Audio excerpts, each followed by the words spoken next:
Madame, Monsieur, bonsoir. Merci de nous rejoindre à la une de l'actualité. Le président de la République, Abdelaziz Bouteflika, a signé ce jeudi à Alger la loi de finances 2019. Le chef de l'État a posé sa signature au siège de la présidence de la République en présence de hauts responsables de l'État et les membres du gouvernement. Plusieurs projets de loi et décrets présidentiels ont été adoptés ce jeudi par le Conseil des ministres qui s'est réuni sous la présidence du président de la République, Abdelaziz Bouteflika. On y reviendra en détail dans un instant. Coopération algéro-japonaise, le ministre des Affaires étrangères du Japon, Taro Kono, effectue une visite officielle en Algérie dans le cadre des relations d'amitié et de coopération qu'entretiennent les deux pays. Il a été reçu notamment par le Premier ministre.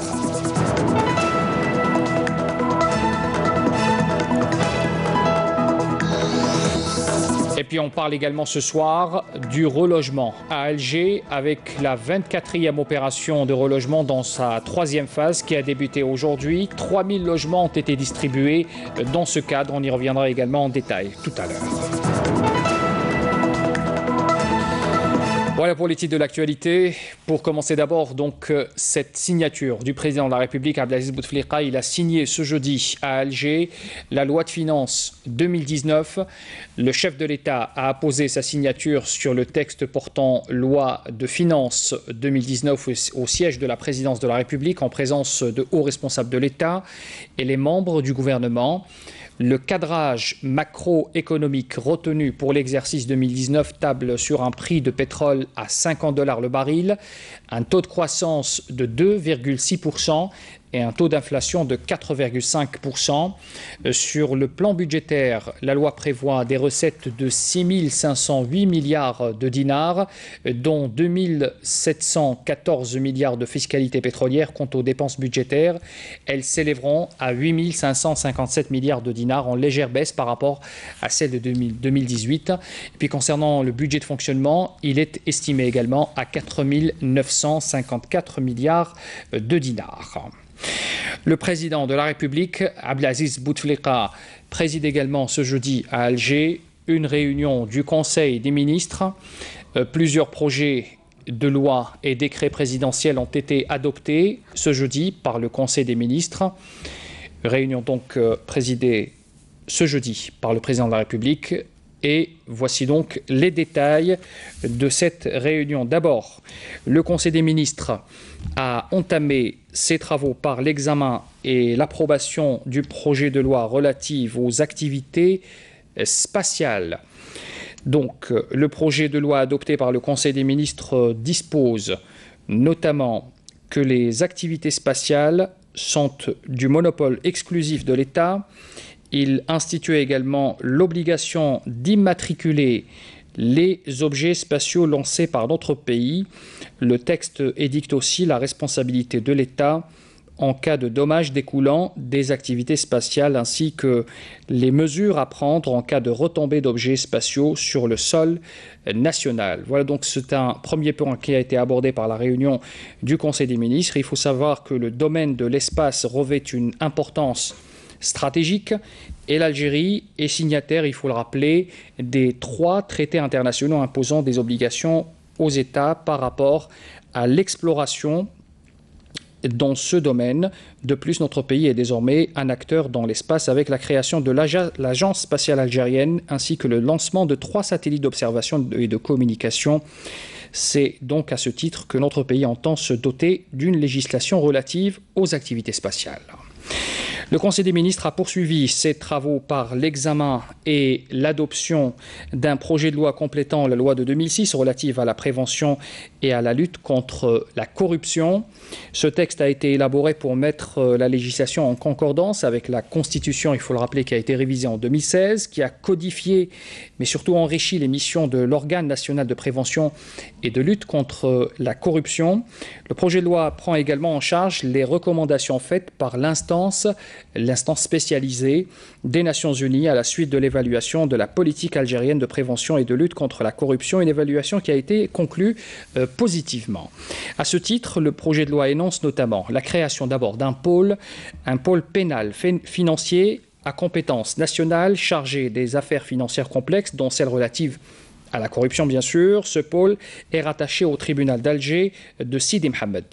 Deuxièmement, la protection légale des dénonciateurs de faits de corruption, y compris au niveau de leurs environnements professionnels. Ce moyen supplémentaire de lutte contre la corruption sera mis en œuvre en même temps que les cadres gestionnaires qui demeureront protégés par les dispositions du Code de procédure pénale qui subordonnent l'ouverture de toute information judiciaire au dépôt d'une plainte par les organes sociaux de l'entreprise ou de l'administration ayant subi le dommage. Et puis troisièmement, la création aussi d'une agence nationale de gestion des avoirs issus des infractions de corruption. Ce mécanisme permettra la conservation des avoirs liés aux affaires de corruption qui sont placés sous séquestre judiciaire en attendant le jugement ou qui sont saisis par décision de justice également. Intervenant à l'issue de l'adoption de ce projet de loi, le président de la République, Abdelaziz Bouteflika, avait salué d'abord ce renforcement de la législation de prévention et de lutte contre la corruption. C'est un fléau universel qui n'épargne pas notre pays. À ce titre, le chef de l'État a noté avec satisfaction que la revue consacrée par les instances compétentes des Nations Unies à la politique algérienne de lutte contre la corruption a débouché sur le constat que notre pays se situe parmi les États les plus engagés dans ce domaine. Et puis le président de la République a conclu aussi ses remarques sur ce dossier en invitant tous les acteurs, bien sûr, tous les acteurs de la société à concourir à la politique de prévention de la corruption en rapportant, bien sûr, ces faits lorsqu'ils sont établis et de sorte à permettre à la justice d'intervenir avec les moyens efficaces mis à sa disposition pour appliquer la loi qui réprime sévèrement ce fléau. Voilà donc ce deuxième point. Il est l'heure de l'appel à la prière pour Salat al-Isha, pour Alger et ses environs. Je retrouve tout de suite après pour la suite de ce communiqué du Conseil des ministres.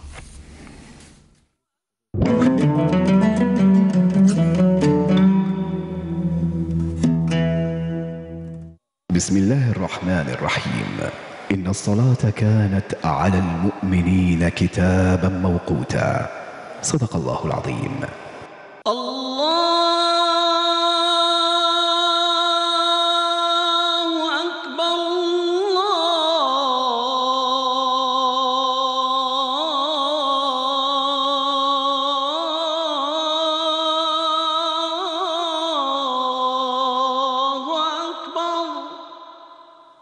أشهد أن لا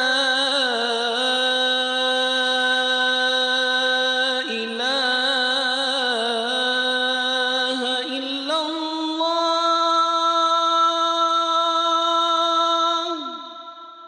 أشهد أن لا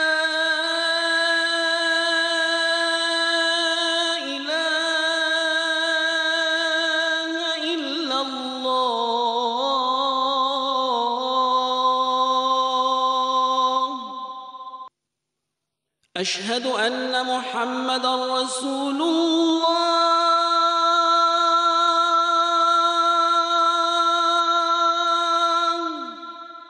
أشهد أن محمدًا رسول الله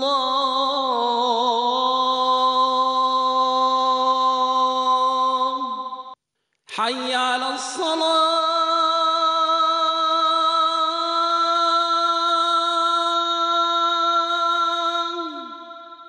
حي على الصلاة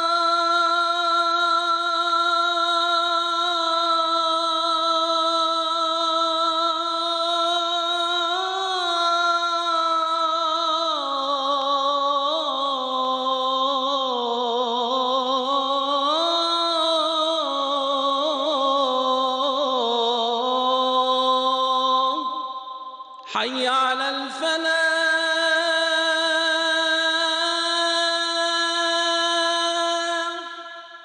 حي على الفلاح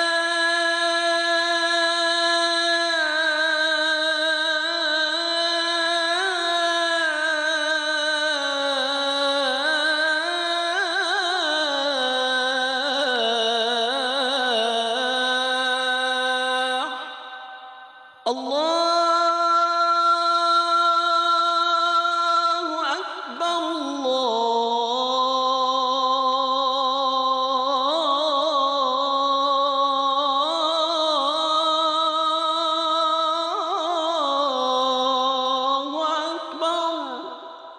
لا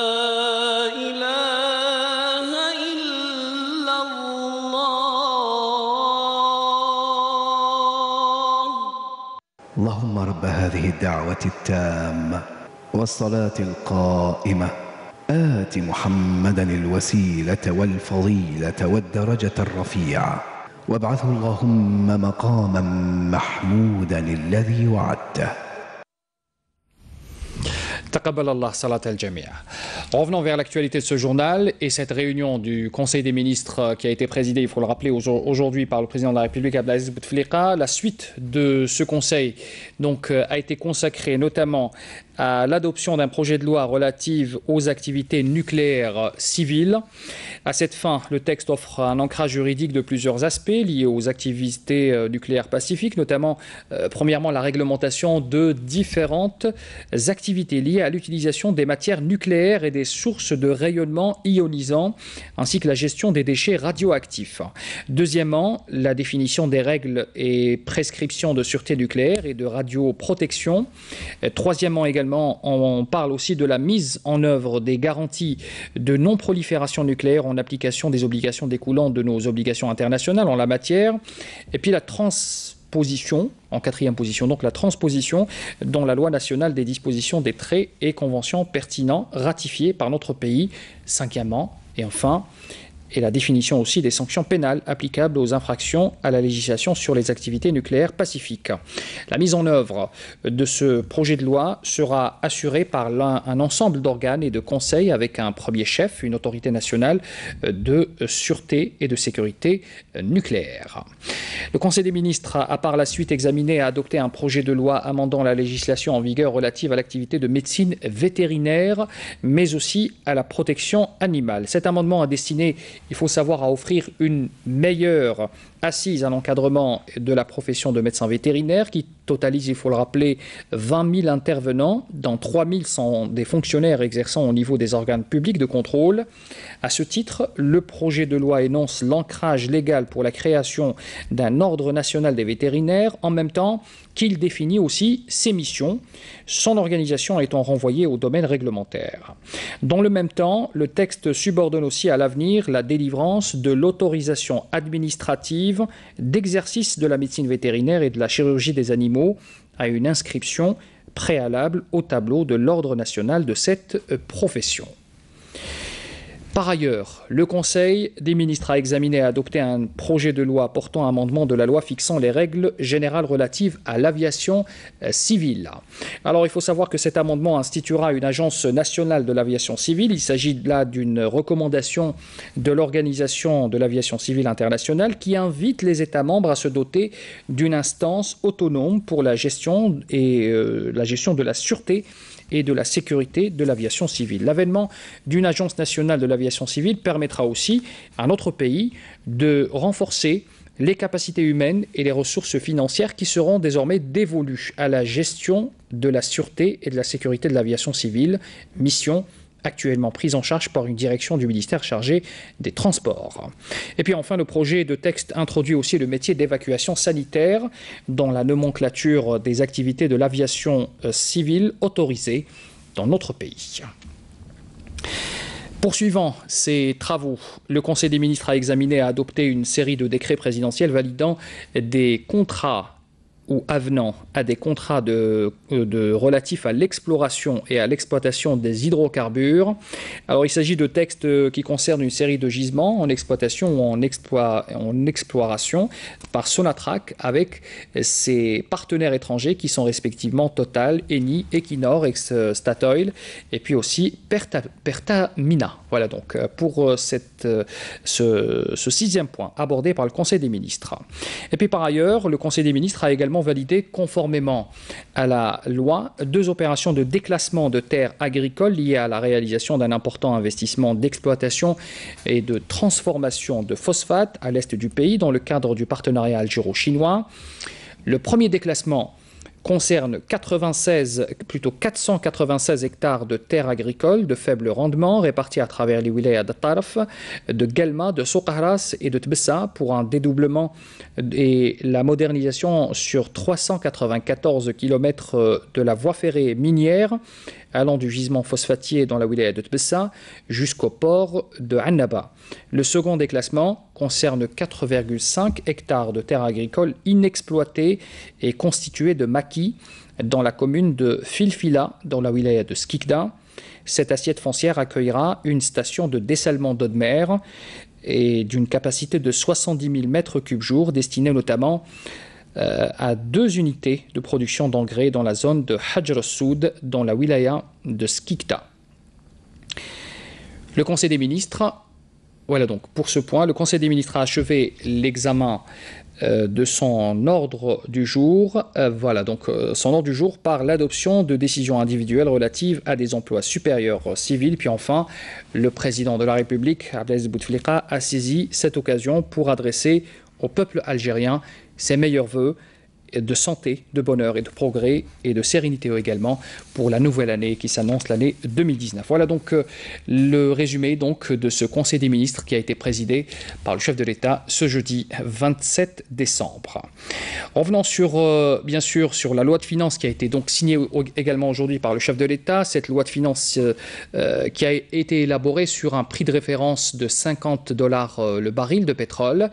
Pour ce qui est du contenu, on notera bien sûr la poursuite de la politique de transferts sociaux ordonnée par le chef de l'État, et puis l'inscription d'un projet de construction d'un programme de 90 000 logements ADL. On voit cela en détail avec Mounena Ouelhamoudi. La loi de finances 2019 comprend des mesures qui mettent en avant l'attachement de l'État au caractère social et économique de la société et la poursuite de la dynamique de croissance et l'encouragement de l'investissement. Cette loi, qui ne prévoit aucune nouvelle taxe ou impôt, maintient le prix référentiel du baril de pétrole à $50. Ainsi, un taux de croissance de 2,6% est prévu. Le taux d'inflation est fixé quant à lui à 4,5%.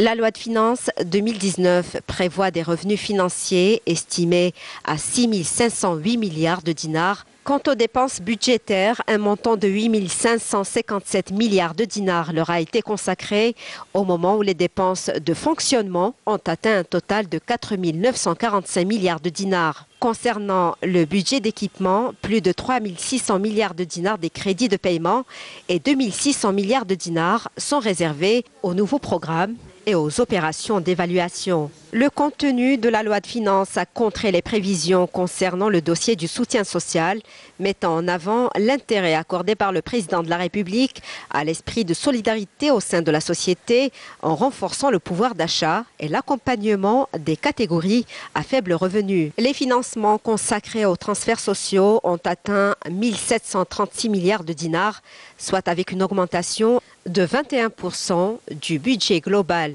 La loi de finances met également en avant l'exonération des crédits bancaires destinés à la réalisation de 90 000 nouveaux logements de type ADL. Par ailleurs, une enveloppe de 500 milliards de dinars a été consacrée au soutien de la Caisse nationale de retraite, CNR.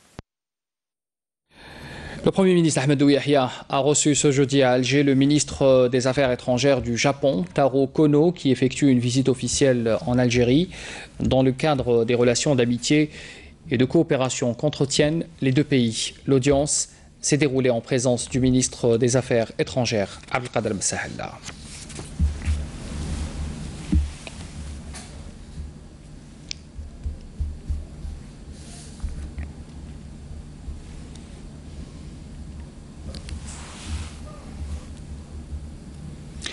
Le ministre japonais des Affaires étrangères Taro Kono a assuré ce jeudi à Alger que l'Algérie contribuait à la stabilité de l'Afrique du Nord et du Moyen-Orient, soulignant que son pays prêtait une grande attention à son potentiel économique. Il intervenait au terme de ses entretiens élargis avec le ministre des Affaires étrangères Abdelkader Messahel. Kono avait rajouté que les deux parties se sont mises d'accord pour renforcer le dialogue politique à différents niveaux et rehausser surtout les relations bilatérales à un niveau supérieur. De son côté, Abdelkader Messahel a indiqué avoir passé en revue l'état de la coopération entre les deux pays. Messahel a dit voir beaucoup insister sur la présence des investissements japonais en Algérie, eu égard au potentiel économique, les infrastructures, la position géographique et stratégique de l'Algérie, mais également sa stabilité et sa sécurité qui sont des facteurs essentiels qui encouragent une plus grande présence japonaise dans notre pays. Le ministre japonais des Affaires étrangères Taro Kono s'est recueilli un peu plus tôt dans la matinée au sanctuaire des martyrs, à la mémoire des martyrs de la Révolution du 1er novembre 1954. Taro Kono a déposé cette gerbe de fleurs devant la stèle commémorative et observé une minute de silence à la mémoire des martyrs de la glorieuse Révolution du 1er novembre 1954.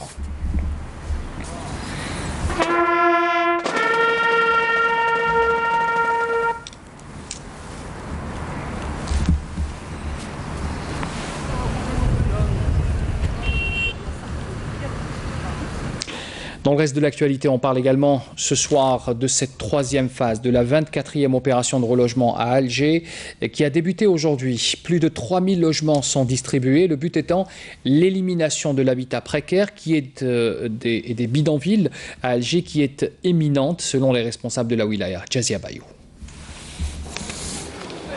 Cette troisième opération de relogement a permis aujourd'hui de reloger plus de 800 familles qui ont longtemps souffert de l'habitation précaire.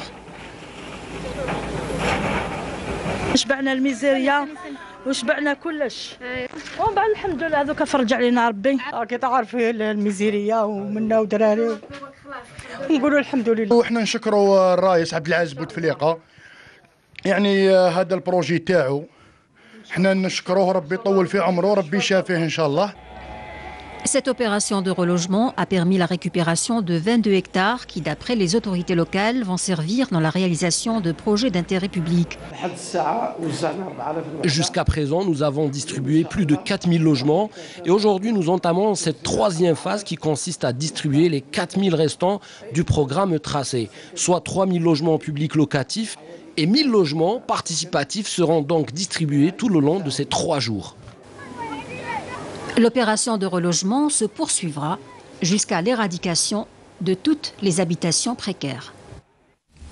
À Ingezem, les agriculteurs se relèvent d'une saison de crue difficile. Les récoltes ont été ravagées, les équipements endommagés, mais aujourd'hui c'est un autre jour. Certains agriculteurs ont pu rebondir et relancer leur culture avec une aide précieuse de l'État. Nassima Ibloula. Oqba Konta Mbarak Ahmed, un agriculteur sinistré d'Ingezem, au sud de Tamanrasset, suite aux dernières intempéries et inondations qui ont touché la région. Aujourd'hui, grâce à sa bonne volonté, il retourne travailler ses terres aux côtés de ses fils. Ils sont 32 agriculteurs à travailler sur ce terrain de 8 hectares et je possède un autre de 10 hectares. Mais cet endroit a besoin d'électricité. Moi, je suis de ceux qui n'aiment pas le gaspillage. Les dernières intempéries m'ont fait perdre 312 millions de centimes. Les dernières inondations ont engendré des dommages importants, notamment aux agriculteurs. À cet effet, les autorités agricoles ont recensé les sinistrés. L'inondation a arraché les tuyaux goutte à goutte servant dans l'irrigation des palmiers dattiers. Là, nous essayons de réparer les dégâts comme on peut, histoire de dépanner. Cette terre est très riche, une terre agricole à 100%, mais nous manquons de moyens. Les pouvoirs publics doivent nous apporter leur soutien. Nous avons répertorié 30 fellahs sinistrés. Nous avons envoyé notre rapport aux autorités concernées. Ministère et services agricoles au niveau de la wilaya de Tamanrasset. Il faut dire que les agriculteurs de la localité n'ont pas encore cette culture d'assurer leurs biens.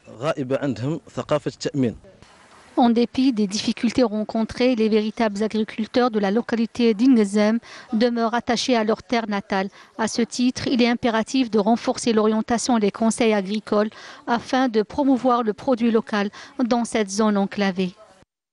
Un reportage signé Fatma Zohra Ben Farjallah. La première édition de la fête des agrumes est célébrée à Koléa, dans la wilaya de Tipaza. C'est une manifestation qui permet aux agriculteurs, mais surtout aux participants, d'exposer leurs produits. Une occasion également pour les visiteurs de découvrir les différentes techniques de préparation de jus d'agrumes et de la distillation de l'eau de fleurs d'oranger. Reportage Souhila Zidour, le récit de Soumiya Zarouali.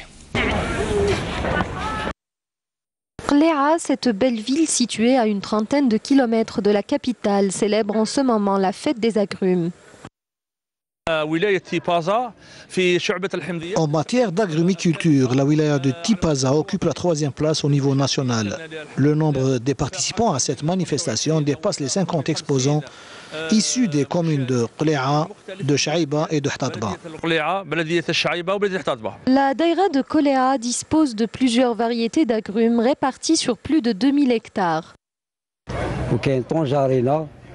Il existe plusieurs variétés telles que la tangerine, la clémentine, la Montréal et la clémentine sans pépins. Ce sont les variétés dont dispose la daïra de Qléa répartie sur une superficie de 2500 hectares.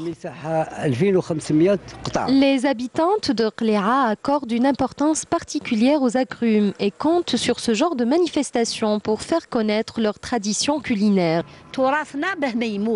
Nous sommes là pour exposer nos différentes préparations culinaires à base d'agrumes. C'est un véritable patrimoine qu'on veut préserver. Nous exposons aujourd'hui nos différents produits tels que les confitures, les jus ainsi que l'eau de fleur d'oranger.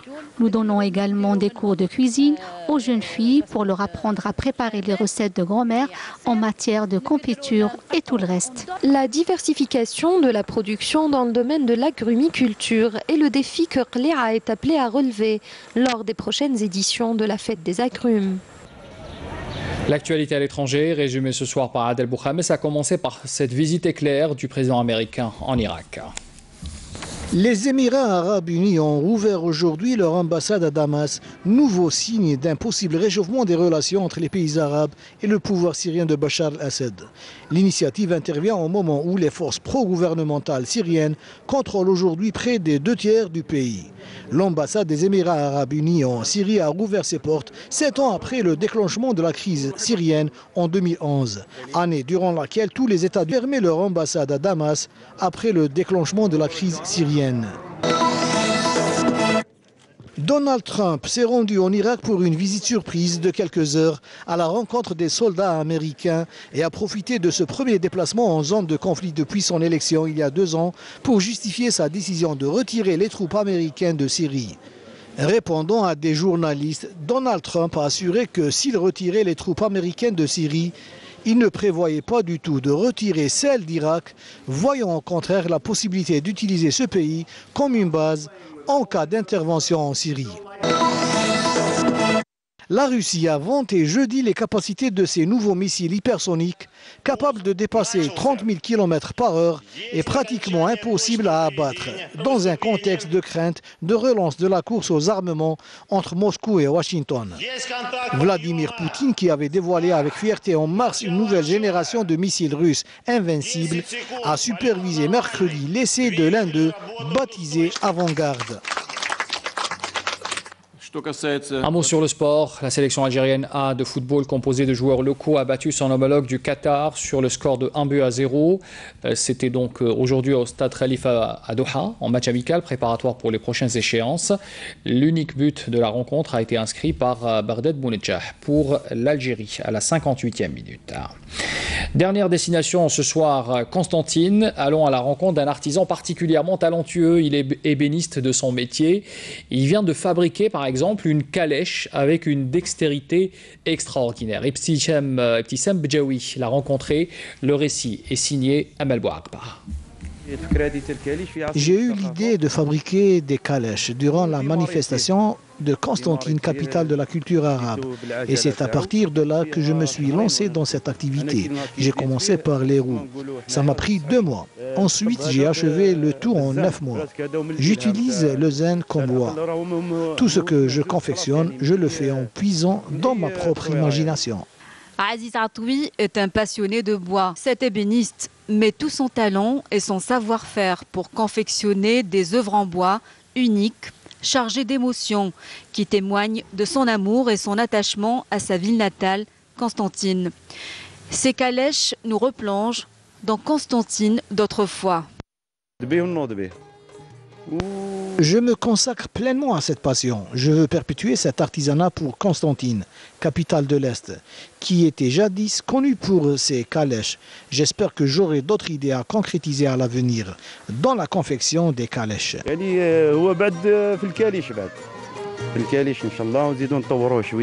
Des rêves plein la tête, une volonté de faire et des projets, mais les moyens font défaut. Le local que je possède est exigu et ne me permet pas de travailler aisément. Je ne peux même pas disposer mes objets. De plus, durant les périodes de pluie, mon matériel est endommagé. J'espère que les autorités concernées me viennent en aide. Une aide qui sera certainement précieuse pour donner forme au rêve de cet enfant de Constantine qui voue une véritable passion pour les pans et les anciennes calèches en bois qui faisaient jadis la réputation de cette ville.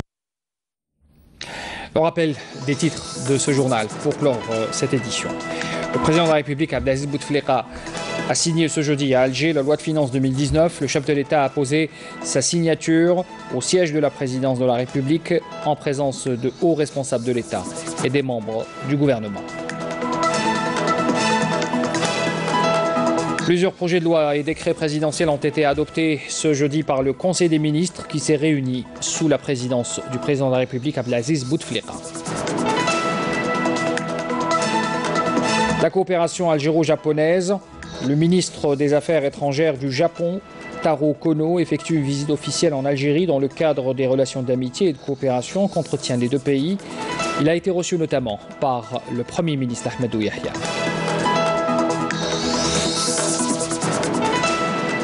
Et puis le relogement à Alger, avec la 24e opération de relogement dont sa 3e phase a débuté aujourd'hui. 3000 logements sont distribués dans ce cadre. C'est la fin de ce journal. Bien sûr, les adresses internet et des adresses des réseaux sociaux qui s'affichent en bas de votre écran pour les replays. Très bonne soirée à tous. Demain à midi, Amina Zahouf. Je vous donne rendez-vous à 19h.